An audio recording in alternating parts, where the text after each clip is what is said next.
បាញ់ឆាវខ្ញុំវាខុសពីបាញ់ឆាវអ្នកដទៃម្ចាស់ថ្លើមទៅឡៃហ្នឹងឯងបាញ់ឆាវហោក្តាច់នេះឲ្យតាពេលណាបកាយហាច់បានតែមួលឲ្យដាច់តើហូបឲ្យដល់កឡោតខ្វេះតលាវហាច់ផ្ដាច់តលាវឲ្យបុកឲ្យបាយចតេនលាក់បដាងតែម្ដងបាទកូនយាយវាចង់ដាក់អត់បានហើយយើងមិនលើកទឹកចិត្តខ្លួនឯងពីណាគេមកលើកទឹកចិត្តយើងអ្នកធ្វើយើងញ៉ាំយើងធ្វើតែញ៉ាំកើតចាំគិតទៀតឥឡូវដាក់បន្លែដាក់មានសាឡាដរសជាតិរបស់ខ្ញុំបើធៀបទៅនឹងគេបានវាជា 20% យើងមិនជឿឯងទេសួស្តីបងប្អូនទាំងអស់គ្នាថ្ងៃហ្នឹងគឺខ្ញុំមកធ្វើបាញ់ឆាវញ៉ាំហ្នឹងឯងបងប្អូនគ្នាហើយដោយសារតែអូ TikTok ឃើញវីដេអូគេហូបបាញ់ឆាវគេធ្វើបាញ់ឆាវអញ្ចឹងណាក៏ឃ្លានបាញ់ឆាវខានហូបបាញ់ឆាវយូរដែរហើយតាំងនៅខ្មែរ 3-4 ឆ្នាំហើយដឹងអត់ដែលបានញ៉ាំបាញ់ឆាវទេអញ្ចឹងក៏ចាប់ផ្ដើមសាកល្បងធ្វើខ្លួនឯងមើលនឹងមិនម៉ាទេទាញខ្លាញ់ទាញក្បិតទាញជ្រុញយកមកធ្វើឥឡូវដំបូងហ្នឹងគឺខ្ញុំចាប់ផ្ដើមឆាសាច់វាឆាសាច់សាច់ស្នូលវាហ្នឹងគេខ្ញុំធ្លាប់ហូបសាច់គេដាក់ស្នូលមានស្នូលសាច់មាន់ស្នូលសាច់ជ្រូកអីចឹងណាក៏ប៉ុន្តែនេះខ្ញុំដាក់ស្នូលសាច់ជ្រូកខ្ញុំក៏ទៅទាញវាចទាញអីមកក៏ដាក់នេះដាក់ខ្លាញ់ក្តៅទៅក៏ដាក់បំពងខ្ទឹមយីរួមទៅអត់មានក្បួនមានខ្នាតអីទេចេះតែធ្វើតាមនឹកឃើញគេថាធ្វើមិនធ្វើតាមអីដែលនឹកឃើញចឹងទៅខ្ញុំក៏ចាប់ដើមបំពងខ្ទឹមបំពងអីចឹងហើយក៏ចាប់ដើមយកសាច់សាច់ជ្រូកច្រាំស្រាប់នេះយកមកដាក់ឆាជាមួយនឹងខ្ទឹមហ្នឹងឲ្យវាឈ្ងុយឆាត្រឡប់ចុះត្រឡប់ឡើងយើងផ្សំគ្រឿងផ្សំអីrồiឃើញថាវាល្មមអាចទទួលយកបានទៅក៏អូខេប៉ុណ្ណឹងសាច់របស់ខ្ញុំហ្នឹងនេះមិនមែនជាវីដេអូបង្រៀនអីទេគ្រាន់តែវីដេអូធ្វើកំសាន្តលេងអញ្ចឹងណាហើយក៏នេះសាច់ជ្រូករបស់ខ្ញុំក៏ឆាប់ផ្ដើមឆាស្អិនហើយដែរហើយភ្លក់រសជាតិក៏ឃើញថាល្មមអាចទទួលយកបានហើយក៏ចាក់ដាក់ក្នុងចានមកហើយក៏ចាប់ផ្ដើមទៅលាយម្សៅបាញ់ឆាវហើយម្សៅបាញ់ឆាវនេះមិនមែនជាម្សៅបាញ់ឆាវទេខ្ញុំទិញម្សៅអង្គរខ្សាយគេហ្នឹងយកមកលាយមានម្សៅស្អីស្អុកឯងម្សៅបំពងស្រួលចេះដាក់លាយចូលគ្នាទៅហើយកូរទៅមិនដឹងយ៉ាងម៉េចម៉ាមានល្មៀតមានអីទៅចេះដាក់លាយឲ្យទៅបានដាក់ទឹកមកឡើងរាវក៏ខ្លោចចាំមើលយកចាក់ដាក់ខ្ទះដាក់អីចាក់ឈីវចាក់ទៅឡើងរាយបបាច់អត់នេះទេអត់ស្ដើងដូច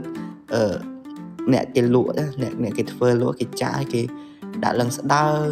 ហើយឡើងស្វិតមកខ្ញុំចាក់ទៅវាក្រាំង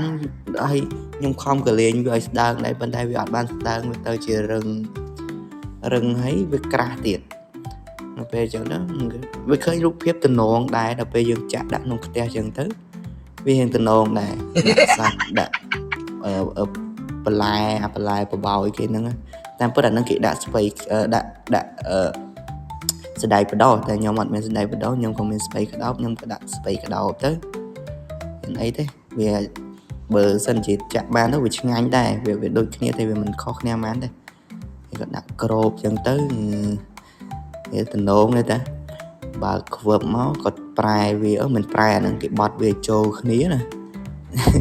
ក៏ប៉ុន្តែដោយសារតែម្សៅរបស់ខ្ញុំលាយវាខុស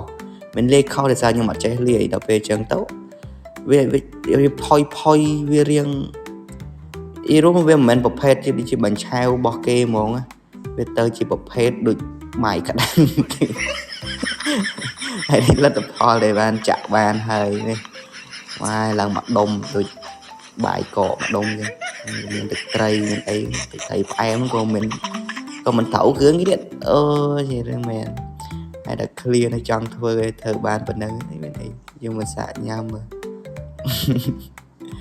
មួយយ៉ាងដែររសជាតិរបស់គេ 100% រសជាតិរបស់ខ្ញុំបើធៀបទៅនឹងគេបានវាជា 20% យើងមិនជឿឯងទេអាទឹកត្រីទៅទឹកត្រីទៅអាបបោយលបោយស្នូលគេហ្នឹងក៏ទៅផ្សេងទៅអាបាញ់ម្សៅបាញ់ឆាវក៏ទៅផ្សឹងទៅនិយាយទៅអត់ចូលជាតិគ្នាទេ ក៏ប៉ុន្តែយើងទៅសើខ្លួនឯងទៅអាចធ្វើបានឲ្យខ្លួនឯងហូបអញ្ចឹងណាហើយយើងមិនលើកទឹកចិត្តខ្លួនឯងពីណាគេមកលើកទឹកចិត្តចឹងយើងអ្នកធ្វើយើងញ៉ាំយើងត្រូវតែញ៉ាំកើតចាំគិតទៀតឥឡូវដាក់បន្លែដាក់មានសាឡាត់ចឹងចំមកឃើញរេអតហើយសារតែម្សៅវាអាម្សៅនំសបកនំហ្នឹងវាអត់ស្វិតទេវាផុយហ្មងវាមិនផុយធម្មតាណាអាហ្នឹងបើធៀបទៅនឹងពងទាដែលយើងចៀនវាផុយជាងអាពងទាហ្នឹងទៀតហើយដាក់ជីដាក់អីតំណងមកគេដែរតាមានអីទេពេលយើងខានហូបហ្នឹងដល់ពេលសាកចាក់បានធ្វើបានប៉ុណ្ណឹងដែរក៏មានអីអាចបដោះអាសន្នបានអាចញ៉ាំបានរួចមកពេលព្រឹក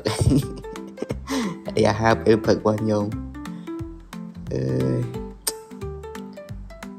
ដាក់មាត់ទៀត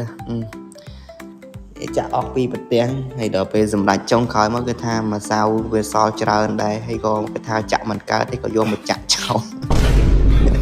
ចុងក្រោយដល់មិនដឹងចាក់បាន3ប្រទះហូបអស់ពីប្រទះសល់ម្សៅឡើងកន្លះធុង